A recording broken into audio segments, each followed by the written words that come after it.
Hello everyone.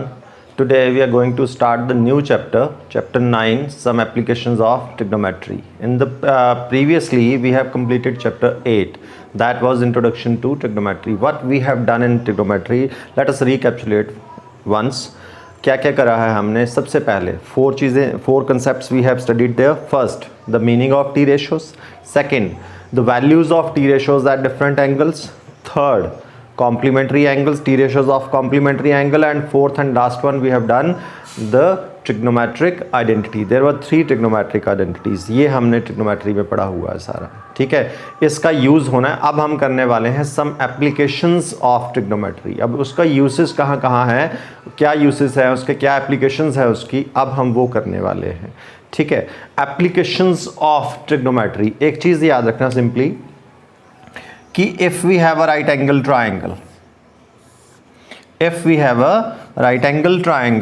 and in that right angle triangle we have one acute angle, suppose out of these two, say this is the angle, and one of the 3 sides is given, तीनों में से कोई भी side अगर given है तो say this is 3 centimeter, and by the application of trigonometry, what are the applications कि इस ट्राइंगल में मैं रिमेनिंग पार्ट्स निकाल सकता हूँ, रिमेनिंग पार्ट्स में angles as well as sides, इस ट्राइंगल की रिमेनिंग पार्ट्स निकल सकते हैं. सपोज मुझे निकालना है साइड AC निकालने को बोला है, तो एप्लीकेशन ऑफ ट्रिग्नोमेट्री से अब करना क्या है, इसमें मैं सिंपल सा हिंट दे रहा हूँ. पहले करना क्या है कि इन दो साइड, ये वाली साइड मुझे निकालना है, ठीक है, और ये गिवन है. इन दो साइड्स की मैंने रेशो लेनी है, ठीक. न्यूमरेटर डिनोमिनेटर में किसको रखना है वो आपकी मर्जी है. इन दो साइड्स की रेशो लेते हैं. Let's take BC and side निकालनी कौन सी है, AC. किन दो साइड्स की रेशो लेनी है, एक साइड वो जो गिवन है, एक साइड वो जो हमने फाइंड आउट करनी है, ठीक है. न्यूमरेटर डिनोमिनेटर में कोई दिक्कत नहीं है, किसी को भी ऊपर नीचे रख सकते हैं आप. अब देखें फॉर दिस एंगल ये रेशो क्या बनी, this is perpendicular over hypotenuse, तो क्या बनता है, साइन ऑफ 30 डिग्री, ठीक है. So BC 3 over AC sine 30 1 over 2, so cross multiply कर लिया, AC is equal to 6, that is 6 centimetre. ये हैं कुछ applications of trigonometry right angle triangle में, साइड निकालने के लिए और ऐसे ही एंगल भी निकालेंगे हम इससे, ठीक है. But before doing these type of questions, इसमें सबसे पहले 2-3 चीज़ें बड़ी इंपॉर्टेंट है ट्रिग्नोमेट्री में, एप्लीकेशन ऑफ ट्रिग्नोमेट्री में. व्हाट आर दोज कि इसमें कुछ टर्म्स आएंगी. One is angle of elevation and angle of depression.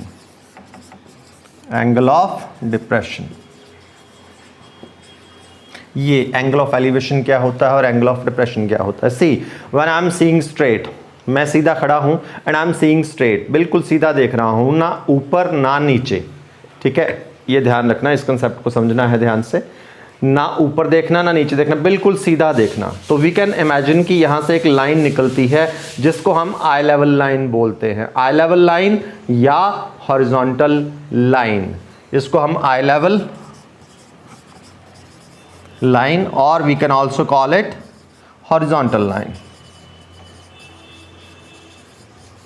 Horizontal वैसे हम ग्राउंड को बोलते हैं, ग्राउंड के पैरेलल होता है. आई लेवल जो लाइन होती है it is always parallel to the ground, ठीक है, ये ध्यान रखना. It is always parallel to the ground. Eye level line, this is the eye level line, ठीक है. अब एक होता है line of sight, one is eye level line, एक होता है line of sight. One is line of sight means वो लाइन जिसके थ्रू हम किसी चीज को देखते हैं. See something is there on the ceiling, मुझे सीलिंग पे कुछ देखना है मुझे, ठीक है. Then where I have to see either above the eye level और बिलो द आई लेवल. अगर मुझे कुछ वो चीज देखनी है जो मेरे आई लेवल से ऊपर है तो I have see the above the eye level, ठीक है.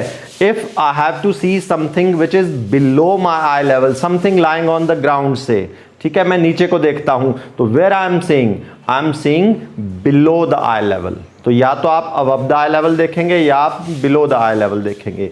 जब आप अबव द आई लेवल देखते हैं, I will make one diagram here to explain this, that ये एंगल्स बनते कैसे हैं? Suppose this is the ground and this is that observer. अब ट्रिग्नोमेट्री में हम सिर्फ ऐसे लाइन से बनाएंगे डायग्राम, लाइन और पॉइंट्स, बस यही चीज़ करते हैं, ठीक है। ज़रूरी नहीं कि पूरी एक आदमी की वहाँ पे वो इमेज ही बनानी है, आई लेवल तक। और ट्रिग्नोमेट्री में जो हाइट ऑफ ऑब्जर्वर ली जाती है, एक चीज़ हमेशा यहाँ बिठा लेना है, जो हाइट ऑफ ऑब्जर्वर ली जाती है that is always taken up to the eye level. Full height नहीं किसी की ली जाती, फुल हाइट यहाँ तक होती है, लेकिन इसमें हाइट हमेशा आई लेवल तक लेनी होती है, ठीक है। तो यहाँ पे वो पर्सन खड़ा है, ये कोई सामने सपोज एक इस टाइप की डायग्राम से डील करने वाले हैं इस क्वेश्चन में हम, ठीक है। और इसमें हम एक कोई सपोज बिल्डिंग है यहाँ पे, ये बिल्डिंग है कोई, this is the top of the building, this is the bottom of the building, ठीक। ये है ऑब्जर्वर। ऑब्जर्वर की हाइट, सबसे पहला काम मैंने क्या करना होता है, मैंने आई लेवल को मार्क करना होता है। इस डायग्राम में आई लेवल ये बनेगा, ठीक है। Eye level is always parallel to the ground, ये बात हमेशा याद रखना है। Eye level is always parallel to the ground, ये ग्राउंड के पैरेलल होता है। तो ये हो गया आई लेवल। अब observer is seeing the top of the building, ये बिल्डिंग की टॉप को देख रहा है, he is seeing the top of the building. So how, this is the line of site, ये है वो लाइन ऑफ साइट जिस लाइन के थ्रू वो बिल्डिंग की टॉप को देख रहा है। This is line of site. Arrow जरूर लगाना है, ठीक है, जब ये डायग्राम बनाए। ये arrow means this is the line of site, इस वे से उसको इस डायरेक्शन में ऑब्जर्वर देख रहा है। This is line of site और ये है आई लेवल लाइन, ठीक है। इन दोनों के बीच में जो एंगल बना ये, अब ये एंगल देखा कहां है हमने, अबव द आई लेवल और below the eye level. Obviously we are seeing above the eye level. Above the eye level जब देखे जाएगा तो आई लेवल और लाइन ऑफ साइट के बीच में जो एंगल बनता है, that angle is called angle of elevation. What is it called? Angle of elevation. Elevate, ऊपर देखना, ठीक है, ऊपर देखना मींस ये आई लेवल से ऊपर बनेगा। अब इसी डायग्राम में मैं एक और दूसरा भी एक्सप्लेन कर देता हूं, एंगल ऑफ डिप्रेशन क्या होता है। एंगल ऑफ डिप्रेशन, जब कोई चीज़ को हम बिलो द आई लेवल देखेंगे, जब लाइन ऑफ साइट हमारी आई लेवल से बिलो है, जब line of sight eye level से अबव है तो एंगल ऑफ एलिवेशन, जब line of sight eye level से नीचे है that is the angle of depression. Suppose observer को बोला जाता है now see the bottom of the building now, अब वो बॉटम ऑफ द बिल्डिंग को देखेगा तो ये बना उसका eye level, sorry this is the line of sight, eye level तो वही रहेगा, this is the line of sight. He seeing the bottom of the building, arrow mark कर लेना जरूर, ये जरूर करना। यहां एंगल ऑफ एलिवेशन के लिए भी आपने ऐसे एरो लगाना, मींस ये वाला एंगल ऊपर जा रहा है, ठीक है। तो ये बना हमारा लाइन ऑफ साइट। और ये एंगल जो बना आई लेवल और लाइन ऑफ साइट के बीच में, ये कहां बना है? Below the eye level. तो इस एंगल को हम क्या बोल देंगे? Angle of depression. What will call this angle? Angle of depression. तो ये चीज हमेशा याद रखना, एंगल ऑफ एलिवेशन और एंगल ऑफ डिप्रेशन। इस चैप्टर में ये मैक्सिमम क्वेश्चंस में angle of elevation, angle of depression से हम डील करने वाले हैं। तो ये बहुत क्लियर होना चाहिए, चाहे वो एंगल ऑफ एलिवेशन हो चाहे वो एंगल ऑफ डिप्रेशन हो, दो लाइंस के बीच में बनता है। कौन सी? एक आई लेवल और एक line of site. If the line of sight is above the eye level, the angle of elevation is formed. If the line of sight is below the eye level, angle of depression is formed. Now we'll take question number 1 of exercise 9.1. I have made the diagram here. मैं question एक बार read कर देता हूँ आपके लिए. I have not written the question on the board. This is a circus artist is climbing a 20 meter long rope. एक circus artist है जो 20 मीटर लॉन्ग रोप को क्लाइंब कर रहा है। जैसे दिस इज द रोप, ठीक, और उसको ऐसे चढ़ रहा है, वो क्लाइंब कर रहा है। रोप की लेंथ कितनी दी है? 20 मीटर्स। ट्रिग्नोमेट्री में, एप्लीकेशन ऑफ ट्रिग्नोमेट्री में जो भी इंफॉर्मेशन हमें दी होगी, एक चीज़ याद रखना, उस इंफॉर्मेशन से फाइनली हमें राइट एंगल ट्राइंगल मिलने वाली है। इसके जो फर्स्ट 5 क्वेश्चंस है ना इस वर्कशीट के, वो सिंपल एप्लीकेशंस ऑफ ट्रिग्नोमेट्री के हैं। उसमें कोई angle of elevation, angle of depression से हम डील नहीं करने वाले। सिंपल एक ट्राइंगल में एक एंगल दिया है, एक साइड दिया है, बाकी साइड निकालो, बस ऐसे क्वेश्चन हैं ये, ठीक है। 1 to 5 6th क्वेश्चन से मेन क्वेश्चन स्टार्ट होने वाले हैं, जहां पे एंगल ऑफ एलिवेशन और एंगल ऑफ डिप्रेशन से हम डील करेंगे। पहले देख लेते हैं 1-2 क्वेश्चन इनमें से। See this is which is tightly stretched, ये रोप बिल्कुल टाइटली स्ट्रेच्ड है, and tied from the top of the vertical pole to the ground. Vertical, this is the pole, pole के एंड पे इसको यहाँ पे टाई, और एक पॉइंट ग्राउंड पे है, यहाँ पे इसको टाई किया गया है, वर्टिकली टाई किया गया है, ठीक है। Find the height of the pole, इस पोल की हाइट निकालना है, से द हाइट इज h, ठीक है। ये हाइट हमें निकालने को बोला गया है। If the angle made by the rope with the ground level is 30 degree, इस रोप ने जो ग्राउंड लेवल के साथ एंगल बनाया है वो 30 डिग्री का है। This is what we are given, हमें हाइट ऑफ द पोल निकालने को बोला है। तो फाइनली अगर आप देखें तो हमारे पास एक राइट एंगल ट्राइंगल बना है, पोल इज वर्टिकल, ठीक है, राइट एंगल ट्राइंगल बना है। तो राइट एंगल ट्राइंगल में है क्या, मेरे पास एक एक्यूट एंगल दिया है और एक length of one side is given, that's it. बस करना क्या होता है, हमें इन 2 साइड्स की रेशियो लेनी होती। किन 2 साइड्स की, एक वो जो गिवन है, एक वो जो हमने निकालनी है। बस ऊपर नीचे जिसको रखना है आपकी मर्जी है, कोई इशू नहीं है। आप क्योंकि ट्रिग्नोमेट्री में 6 में से कोई ना कोई टी रेशियो तो बन ही जाएगी वो, ठीक है, और वैल्यूज हमें पता होनी चाहिए सारी। इस क्वेश्चन में पहले छोटा सा ना 1-2 लाइंस में क्वेश्चन की इंट्रोडक्शन दे देनी होती है, सीधी कैलकुलेशन पे नहीं जाना हमने। जब हम इसका सॉल्यूशन करेंगे, let A B the pole, थोड़ी सी इंट्रोडक्शन देनी है, एक brief introduction, and A C B the rope, बस काफ़ी है, दैट्स इट। बाकी हमने डायग्राम में मेंशन कर ही रखा है, ठीक है। अब इस ट्राइंगल में, in right triangle A B C, किन 2 साइड्स की रेशियो लेनी है, जो एक जो गिवन है, एक जो निकालनी है। ऊपर नीचे नॉट अ प्रॉब्लम, मैं इसको रख लेता हूँ न्यूमरेटर में, A B over A C. For this angle, ये परपेंडिकुलर हुआ तो ये हाइपोटेन्यूज है, this is perpendicular over hypotenuse, क्या होता है वो, दैट इज साइन 30, ठीक है। ए बी एच अज्यूम करा है मैंने, ए सी 20 साइन 30 1/2, करो जरा cross multiply, H is equal to 40, what is it, H is equal to not 40, it is, cross multiply कर लेंगे, इट इज 20/2, ठीक है। इसको जरा ध्यान से करना। What the height of pole comes, it is 10 meters. Now we'll see question number 2. ये भी बड़े मेन क्वेश्चंस में से आता है इसके। Question number 2 I'm reading it, diagram साथ साथ में बनाएंगे इसकी हम। This is a tree breaks due to storm and broken part bends so that the top of the tree touches the ground. ये है suppose tree, मैंने डायग्राम बना ली, this is the ground, ठीक है, ये ट्री है, this is tree, A B से, A is the top of the tree and B is the bottom of the tree. अब ड्यू टू स्टॉर्म की वजह से बीच में से कहीं से टूट गया, and the broken part bends, वो जो ऊपर वाला पार्ट टूटा है वो टूट के सेपरेट नहीं हुआ है, बस बीच में से टूटा, और ब्रोकन पार्ट बेंड्स, नीचे बेंड हो गया।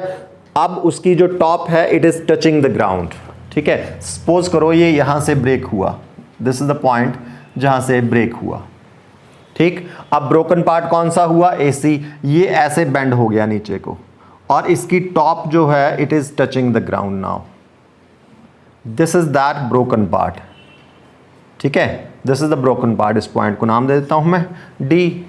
So what does that mean, main चीज समझने वाली ये है कि एसी एंड डीसी दोनों इक्वल हैं, क्योंकि वही चीज है ये, this is the broken part, ये ऐसे बेंड हो गया, अब top is touching the ground, and he's given that making an angle of 30 degree with it. ये जो ब्रोकन पार्ट है जहाँ पे टच किया है ग्राउंड के साथ 30 डिग्री का एंगल बना रहा है, ठीक। And we are asked to find, and one more thing is given, the distance between the foot of the tree to the point where the top touches the ground is 8 metre. जिस पॉइंट पे हमें ये touch किया है ground पे broken part, उसका foot of the tree से डिस्टेंस 8 मीटर है। Now he is asking find the height of the tree, height of the tree.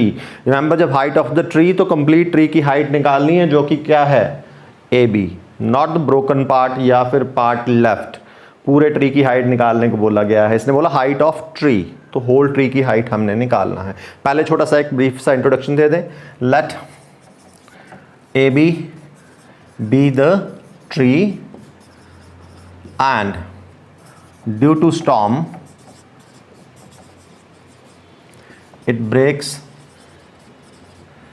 ठीक है, एट पॉइंट सी, मान लिया, and broken part bends so that top of the tree touches the ground। बस इतना सा लिखना है, बाकी डायमेंशंस हमने मार्क कर रखी हैं वहाँ पे, ठीक है। और रिमेंबर ध्यान रखना, तो AC will be equal to CD, so therefore we can say AC equal to CD। AC वो ब्रोकन पार्ट था, वो नीचे आया है तो सेम है दोनों ये, ठीक है। एंगल 30 डिग्री और ये डिस्टेंस 8 मीटर, ये डायग्राम में मार्क्ड है। अब मुझे करना क्या है, राइट एंगल ट्राइंगल दिखाई दे रही है, ठीक। What I need to do, इस राइट एंगल ट्राइंगल में देखो एक एक्यूट एंगल है, एक साइड की लेंथ है, तीनों में से कोई भी हो चाहे, ठीक है। अब मैं can I find the other two sides, obviously we can find, हमने निकालना टी रेशोज की हेल्प से है, ठीक है। तो मैं ये दोनों पार्ट निकाल सकता हूँ, ये पार्ट है जो अभी है ट्री का बचा हुआ, और ये था वो ब्रोकन पार्ट, दोनों को this plus this will give us the height of the tree, ये ध्यान रखना। बस इतना सा काम करना है। इस राइट ट्राइंगल में दोनों साइड हम निकाल लेंगे। In right triangle C D B,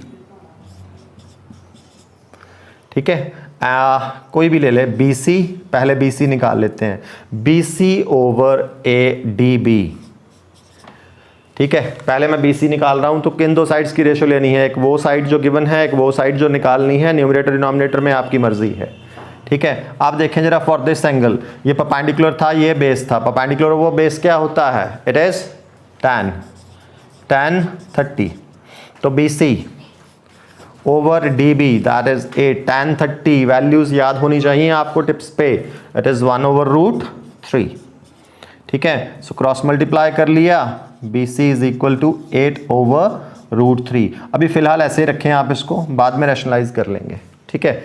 अब दूसरी साइड भी निकाल लेते हैं, कौन सी भला, CD, also CD over DB, CD for this angle, ये तो हाइपोटेन्यूज ही है, ये बेस है, hypotenuse over base I have taken, base over hypotenuse cos होता है, hypotenuse over base it's reciprocal, that is secant 30, ठीक है। cos 30 की वैल्यू होती है √3/2, तो सेकेंट 30 उसका रेसिप्रोकल 2/√3, सो CD कम्स 16 ओवर रूट 3, ये आ गया CD। अब हाइट ऑफ द ट्री क्या आएगा, इन दोनों का सम, ठीक है। Now the height of the tree,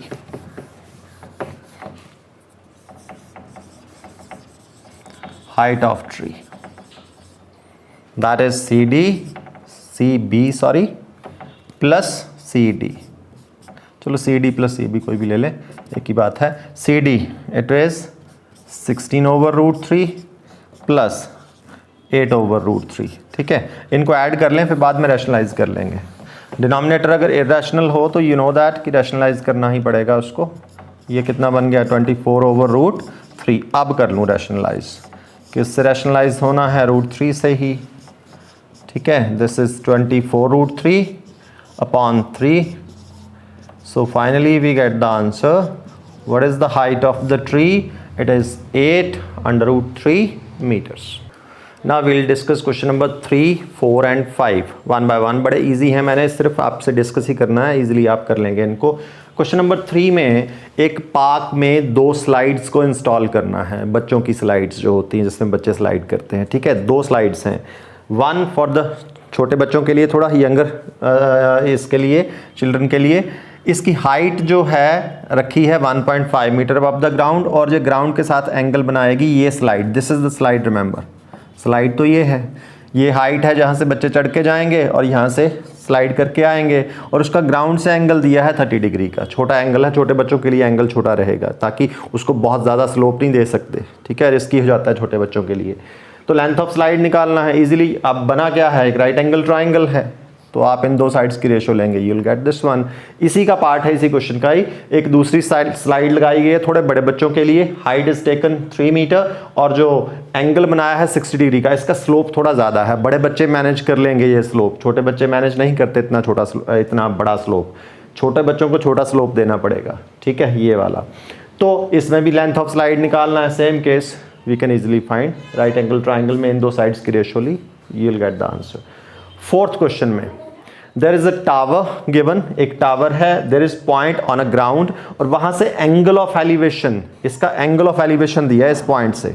अब यहाँ पे ऑब्जर्वर की हाइट नहीं दी है, एक पॉइंट ऑफ ऑब्जर्वेशन है यहाँ पे, height of observer is not given, ठीक है, this angle is given 30 degree and one more thing we are given in this question, question number 4 में, which is 30 metre away from the foot of the tower, this is 30 meter away from the foot of the tower and we asked to find the height of the tower, ठीक है। Same case क्या बना है, एक right angle triangle बन गई है, एक साइड दी है, एक acute angle, we can find the remaining sides, कौन सी निकालनी है, ए बी, तो A B over B P ले लेना, दैट इज 10 30, वहां से आपका ए बी निकल आएगा, ठीक है।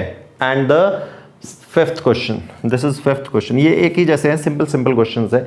There is a kite flying above 60 metre at 60 metre height, ठीक है, दिस इज द स्ट्रिंग, और वो स्ट्रिंग कहीं ग्राउंड पे बांधी गई है। जनरली जो काइट फ्लाई करते हैं जो बच्चे, उनके हाथ में स्ट्रिंग होती है, वो यहाँ पे इसने बोला है क्वेश्चन में कि उसको ग्राउंड में किसी पॉइंट पे टाई कर दिए गया है, तो हम वैसा ले लेंगे, ग्राउंड पे यहाँ पे इस पॉइंट पे सपोज टाई कर दिया है स्ट्रिंग को, ठीक है।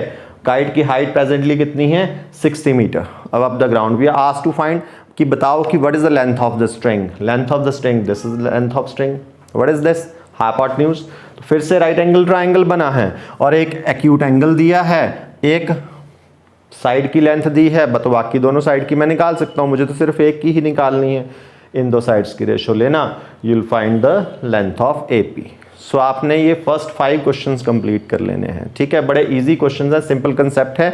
इसका मेन पार्ट जो स्टार्ट होने वाला है वो 6 क्वेश्चन से स्टार्ट होने वाला है। सो इसमें अभी फिलहाल आपने 1 to 5 ही करने हैं। Thank you.